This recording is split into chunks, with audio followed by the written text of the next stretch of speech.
राम राम किसान भाइयों, हमारे YouTube चैनल पीके किसान ऊर्जा पर आप सभी का स्वागत है। किसान भाइयों के लिए आज हम बताने जा रहे हैं कि जो कांस होता है उसको कैसे हम ख़त्म करें, क्योंकि दोस्तों ये एक ऐसा पौधा है कि इसमें जड़ें पाए जाने के कारण ये ऊपर से तो निकल जाता है, लेकिन कुछ ही समय बाद फिर से ये पिलक आता है। तो इसको हम नियंत्रण कैसे करें, तो किसान भाइयों के लिए आज हम जानकारी देने वाले हैं और इसी विषय पे हम चर्चा करने वाले हैं। तो किसान भाइयों बने रहिए हमारे पीके किसान ऊर्जा चैनल पर और हमारे चैनल को सब्सक्राइब कर लें और लाइक कर लें, ताकि सबसे पहले नोटिफिकेशन जानकारी आपको मिल सके। और हम बताएंगे आपको कि किस तरीके से हम इस कांस पर किस तरीके से हम पूर्ण रूप से नियंत्रण पा सकते हैं और इसको जड़ से हम ख़त्म कर सकते हैं। तो आइए किसान भाइयों जानते हैं। किसान भाइयों, आपने देखा होगा कि खरपतवार के कारण खेती में कितना नुकसान होता है। खासकर मोथा घास ऐसी घास है जो जल्दी खत्म नहीं होती है किसान भाइयों, क्योंकि इसकी जड़ों में भी फुटान होती है। मोथा घास को सस्ते में ख़त्म करने का जुगाड़ जानने के लिए वीडियो को अंत तक पूरा देखें। प्रिय किसान भाइयों, अपनाएं एग्रो एडवांस हीमिक बॉल का बेहतर कृषि ज्ञान और बने एक सफल किसान। इस वीडियो में दी गई जानकारी उपयोगी लगे तो इसे लाइक करें एवं अपने अन्य किसान मित्रों के साथ शेयर करें।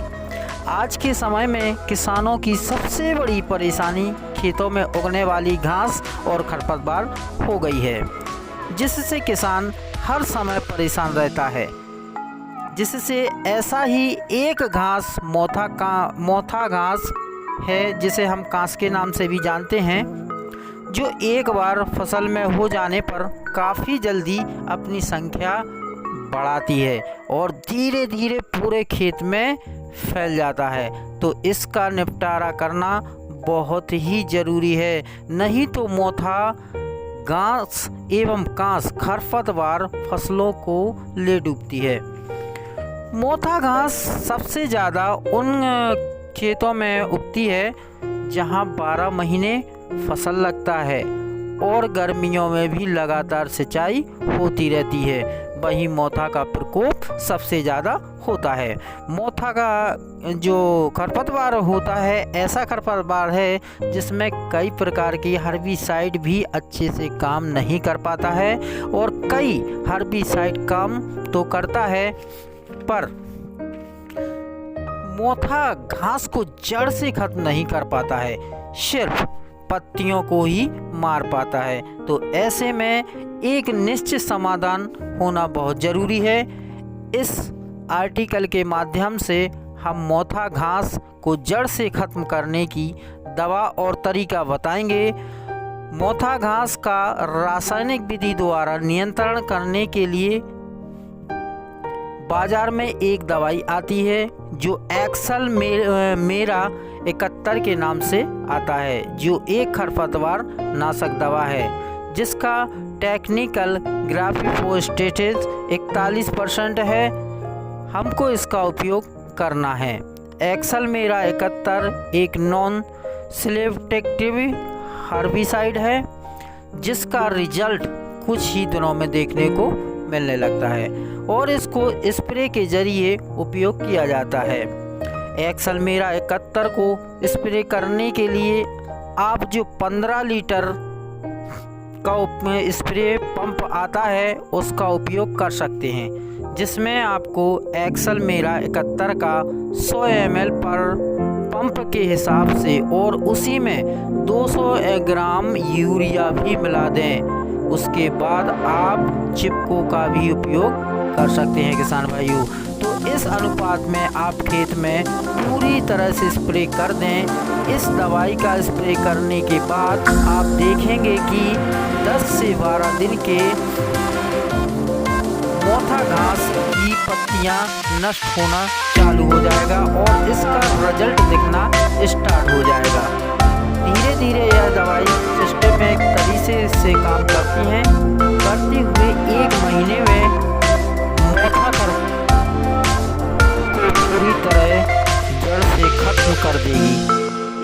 दवाई स्प्रे करते समय सावधानी जरूर बनाए रखें। अपनी त्वचा और आँखों को इस दवा से बचाए रखें। तो दोस्तों, यह रही मोथा घास को जड़ से ख़त्म करने की जानकारी। और हाँ किसान भाइयों, एक बात का और ध्यान रखें कि मेरे किसान भाई, ये दवाई जो है एक्सेलमेरा 71 बहुत ही खतरनाक है, तो इसका प्रयोग खड़ी हुई फसल में बिल्कुल भी ना करें। ये सिर्फ गोंदरा, कांस मारना और खरपत मारने के लिए है, जिसमें कोई भी फसल ना बोई हो। फसल बोने के पहले इसका छिड़काव किया जाता है, तब जाकर के और खेत में नमी भी होना चाहिए। अगर खेत में नमी नहीं है तो ये काम नहीं करेगा। इसके लिए दोस्तों किसान भाइयों, सबसे पहले हमें पानी की सिंचाई कर देनी चाहिए। फिर एक्सेलमेरा को हमें 15 लीटर पानी में 100 ml का घोल बना करके छिड़काव कर देना चाहिए। और ध्यान रखें, सावधानी ये रखना है कि किसी भी हुई फसल में अगर खरपतवार है तो उसमें इसका छिड़काव बिल्कुल भी नहीं करना है किसान भाइयों। ये सिर्फ कांस, गोंदरा और खरपतवार नष्ट करने के लिए ही है, तो हमें सावधानी रखनी है और खड़ी फसल में इसका उपयोग बिल्कुल भी नहीं करना है। जब हमारे खेत खाली होते हैं तभी हमें इसका उपयोग करना है। तो अगर हमारी जानकारी किसान भाई अच्छी लगी हो तो किसान भाइयों को शेयर करें, कमेंट्स करें और हमारे चैनल को सब्सक्राइब करें। चलिए किसान भाइयों, मिलते हैं एक नई जानकारी के साथ, एक नए ज्ञान के साथ अगले वीडियो में। तब तक के लिए राम राम।